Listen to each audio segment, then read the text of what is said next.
Oke, Assalamualaikum warahmatullahi wabarakatuh. Selamat siang, selamat berbahagia. Semoga selalu diberikan kesehatan yang cukup untuk kita selalu beraktivitas di kegiatan sehari-hari. Perkenalkan sebelumnya, nama saya Irfan Nur Mahmudi dari jurusan Pendidikan Sindra Tasik yang eh, praktik mengajar atau PLP di SMKN 12 Surabaya. Saya dengan NIM 1902013442 di kelas B. Nah, ini langsung saya mulai. Jadi, untuk pertemuan kali ini saya akan membahas tentang analisis kurikulum atau implementasi kurikulum yang berada di SMKN 12 Surabaya ketika kami praktek mengajar kemarin. Langsung saja. Nah, ini latar belakang. Langsung saja kepada rumusan masalah. Nah, kali ini kita akan membahas tentang bagaimana implementasi kurikulum di SMK Negeri 12 Surabaya. Yang kedua, bagaimana implementasi kurikulum Merdeka dan SMKPK di jurusan Tari SMK Negeri 12 Surabaya. Adapun tujuannya yaitu untuk menganalisis serta untuk mengetahui bagaimana implementasi kurikulum di SMK Negeri 12 Surabaya serta mengetahui penerapan kurikulum Merdeka Belajar dan SMKPK di SMK Negeri 12 Surabaya khususnya di jurusan tari. Nah, sekarang kita masuk kepada pembahasan.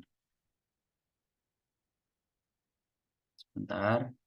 Nah, implementasi kurikulum di SMK Negeri 12 itu mengimplementasikan 3 jenis kurikulum. Yang pertama itu kurikulum Merdeka Belajar yang dilaksanakan atau digunakan di kelas 10 dan SMKPK yang dilaksanakan di kelas 11 dan K13 di kelas 12. Adapun penerapan Kuliah Merdeka dan SMKPK di jurusan Seni Tari di SMK Negeri 12 Surabaya. Nah, untuk kita mengajak dulu ke Merdeka Belajar. Jadi implementasi atau wujud atau penerapan kurikulum Merdeka Belajar di jurusan Tari SMK Negeri 12 Surabaya yaitu dengan cara membuat sebuah program. Nah, jadi untuk jurusan tari sendiri, untuk guru-guru jurusan tari, khususnya ketua kompetensi atau ketua jurusan, itu membuat sebuah program. Yang pertama ada program 12 Entertain dan yang kedua dengan mengkolaborasikan antara mata pelajaran produktif dan mata pelajaran adaptif. Kita ke program 12 Entertain. Apa itu program 12 Entertain? Nah, program ini dibuat untuk menunjang atau untuk mengembangkan diri siswa ke passionnya masing-masing. Nah, pada 12 Entertain ini di dalamnya ada sebuah variabel-variabel tertentu eh, yang diantaranya yaitu ada kepenarian, yang kedua ada manajemen, yang ketiga ada tentang busana, yang keempat tentang tata rias. Nah, di mana di jurusan tari itu dibuat 12 Entertain untuk bagaimana siswa itu bisa mengembangkan suatu ciri khas atau sesuatu daya di siswa masing-masing dengan cara mengikuti program-program tersebut. Nah, bagaimana jalannya program tersebut. Nah, jadi jalannya program tersebut bagaimana ketika ada suatu event atau acara ataupun kegiatan-kegiatan tertentu di mana kegiatan tertentu membutuhkan sesuatu tentang manajemen atau tentang pertunjukan. Contohnya kepenarian. Nah, untuk kepenarian ini kita gunakan sebagai eh, pengembangan terhadap siswa untuk mengembangkan fokus pada tarian. Nah, untuk entertain ini di mana biasanya di kegiatan event-event tertentu ada instansi atau lembaga lain yang menginginkan bahwasannya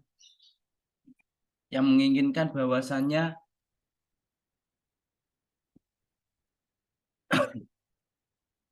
membutuhkan sebuah penari. Jadi untuk SMK 12 ngambilnya di 12 entertain khususnya di kepenarian. Begitu juga sebaliknya misalkan di lembaga tertentu ini membutuhkan sebuah manajemen seni pertunjukan. Nah, kita ambil dari manajemen seni pertunjukan. Nah, itu adalah salah satu wujud dari penerapan Merdeka Belajar di kelas 10 di SMK Negeri 12 Surabaya. Yang kedua adalah kolaborasi mata pelajaran. Nah, kolaborasi mata pelajaran ini ada mata pelajaran produktif dan adaptif. Nah, untuk SMK 12 Surabaya ini kan sifatnya kejuruan. Nah, jadi untuk mata pelajaran produktifnya itu berupa fokus atau minat dari siswa tersebut mengambil apa. Misalkan mengambil tari. Nah, jadi mata pelajaran produktifnya adalah tentang tari. Misalkan repertoar tari Jatim 1, repertoar tari Jatim 2, tari garap tari, tentang olah tubuh, itu adalah mata pelajaran produktif. Nah, untuk adaptif yaitu mata pelajaran umum yang bersifat juga menunjang pengetahuan bagi siswa. Jadi tidak melulu siswa itu belajar di eh, jurusan tari atau tidak melulu pada mata pelajaran produktif. Nah, adaptif ini ada apa saja biasanya? Adaptif ini ada tentang PKN, pendidikan kewarganegaraan, tentang agama, tentang sejarah. Nah, di sini jurusan itu membuat program atau membuat suatu hal baru tentang metode pembelajaran, yaitu bagaimana antara kedua jenis mata pelajaran ini dikolaborasikan sehingga menunjang siswa untuk belajar di produktifnya. Nah, misalkan kita garap tari, bagaimana di garap tari di kelas 12 itu pasti akan kaitannya dengan sebuah konsep. Nah, konsep ini pasti berkaitan dengan sebuah kebudayaan atau sebuah sejarah. Nah, sejarahnya apa? Nah, sejarahnya misalkan sejarah eh, Roro Jonggrang. Nah, bentuk kolaborasinya bagaimana? Nah, kita akan mengkoordinasi suatu guru adaptif untuk dikaitkan dengan konsep-konsep garap tari yang telah siswa ambil. Misalkan tadi Roro Jonggrang. Nah, sejarahnya itu harus membahas tentang Roro Jonggrang yang berkaitan dengan mata pelajaran produktifnya. Nah, contoh lain adalah tentang olah tubuh. Nah, olah tubuh itu selalu tidak di tari saja. Jadi olah tubuh ini bisa dikonversikan di mata pelajaran olahraga atau ya mata pelajaran olahraga di mana materi-materi yang ada di tari, olah tubuh di kepenarian, contohnya ketahanan, contohnya tentang fokus, kelenturan, bisa dimasukkan ke dalam olahraga tersebut dengan mengkoordinasi gurunya terlebih dahulu tentang materi-materi produktif yang diajarkan, yang kemudian materi adaptif ini menyesuaikan dan digabung dan kemudian itu bisa untuk lebih fokus ke depannya. Itu adalah penerapan kurikulum merdeka di SMK Negeri 12 Surabaya. Nah, untuk yang kedua ini SMK PK. Nah, apa itu SMK PK? Nah, mohon maaf sebelumnya, untuk SMK PK ini harusnya kita ini apa jelaskan lebih dahulu karena ini ada sangkut pautnya dengan Merdeka Belajar. Nah, untuk SMK PK ini adalah sebuah embrio dari Merdeka Belajar. Nah, SMK ini sifatnya masih percobaan di SMK-SMK yang lain yang sifatnya unggul. Nah, apa keunggulan dari SMK PK ini? Nah, yaitu yang diunggulkan adalah mata pelajaran produktifnya. Nah, di mana mata pelajaran itu menjadi sebuah prioritas dalam pembelajaran di kelas 11, khususnya yang menggunakan kurikulum SMK PK. Ya, jadi begitu. Untuk apa perbedaan Merdeka Belajar dan SMK PK ini? Nah, tidak ada perbedaan secara spesifik karena mempunyai arah yang sama, yaitu tentang fokus pada passion dari siswa masing-masing. Nah, itu. Nah, untuk Merdeka Belajar itu ada 5P. Nah, yang harus diterapkan untuk membentuk suatu karakter siswa. Nah, penerapan di Merdeka Belajar ini, penerapan 5P di Merdeka Belajar ini dengan cara menyisipkan nilai-nilai Pancasila di suatu ketika pembelajaran berlangsung. Nah, ini adalah cara dari SMK 12 untuk menerapkan 5P. Nah, 5P ini diterapkan kepada saat pembelajaran berlangsung. Misalkan, apalagi kita adalah seorang seniman atau pendidik seni yang terjun di dunia pendidikan, khususnya untuk guru, kita mengetahui dulu tentang apa nilai-nilai dari Pancasila yang kemudian kita bisa terapkan atau kita bisa kaitkan dengan sebuah pembelajaran di kelas. Misalkan di garap tari. Nah, untuk garap tari implementasi dari 5P yaitu dengan membentuk sebuah kelompok-kelompok besar, kelompok-kelompok kecil di mana satu kelas itu dibagi menjadi 5 kelompok. Nah, tujuannya apa? Di sini nilai dari Pancasila yaitu ada misalkan ada tentang kerjasama. Nah, kerjasama itu sudah masuk dalam pembelajaran kelompok serta saling menghargai serta toleransi itu pun sudah masuk di dalam pekerjaan kelompok yang diterapkan pada siswa. Nah, itu adalah contoh penerapan dari 5P di SMK Negeri 12 Surabaya. Nah, kita kembali lagi ke SMK PK. Nah, SMK PK ini juga ada program 5P, yaitu dengan membuat proyek atau membuat sebuah output atau membuat sebuah karya yang kemudian karya itu menjadi sebuah benda milik dari SMK Negeri 12 Surabaya tersebut. Nah, bagaimana caranya? Dengan cara membuat sebuah produk. Nah, di, di SMK 12 khususnya saya yang praktek di jurusan tari, yaitu dengan membuat sebuah produk tari serta produk kostum. Nah, alhamdulillah atau yang diberuntungkan di kelas 11 ini ada mata kuliah PKK, yaitu yang menunjang atau yang membentuk serta yang mendorong untuk membuat sebuah produk. Nah, dari beberapa kelas itu dibagi untuk membuat sebuah produk. Tujuannya produk apa? Apa yang diinginkan oleh produk itu? Nah, misalkan untuk kelas A, nah garap tari satu, misalkan garap tari satu itu membuat produk tentang karya tari. Nah, karya tari ini jadi para siswa ini dibuat kelompok lagi seperti biasa beberapa kelompok dan membuat sebuah karya tari yang kemudian nanti disurvei oleh Pak Kepala Sekolah dan nanti dipertunjukkan. Nah, nanti digelar, diujikan. Nah, setelah itu nanti karya-karya tersebut akan didaftarkan hak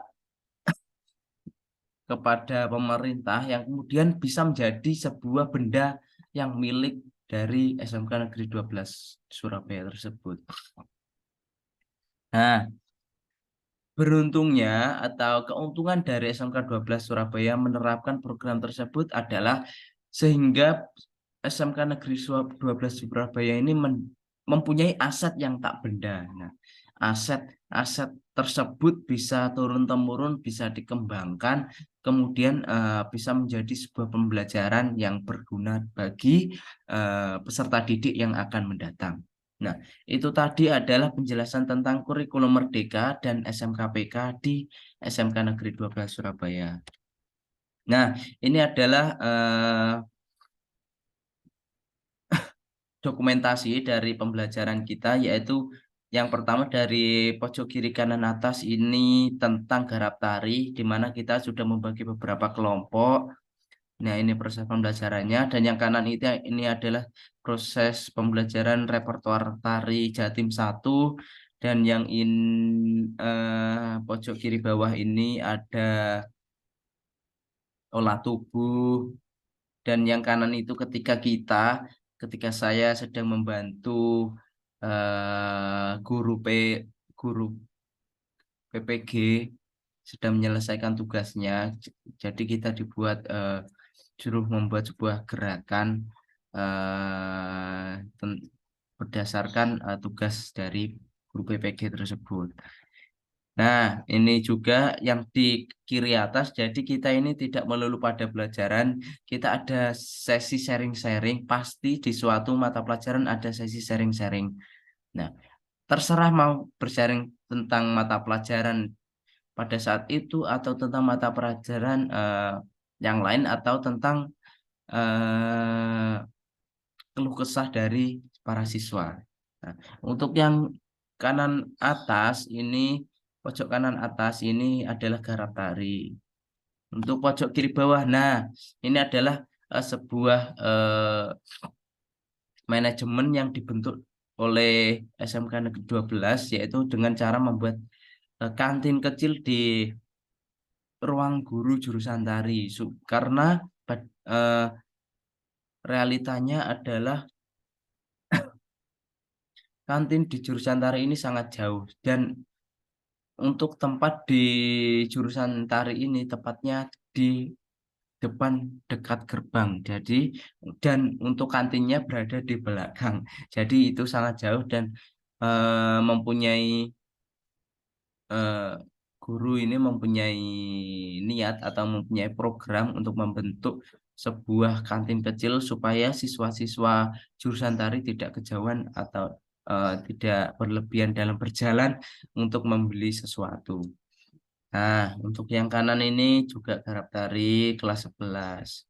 Oke, thank you, terima kasih. Itu tadi adalah penjelasan tentang analisis kurikulum berupa implementasi kurikulum di SMK Negeri 12 Surabaya. Nah, terima kasih untuk Bapak Nengah dan juga teman-teman yang sudah giat dalam analisis kurikulum. Terima kasih untuk Pak Nengah yang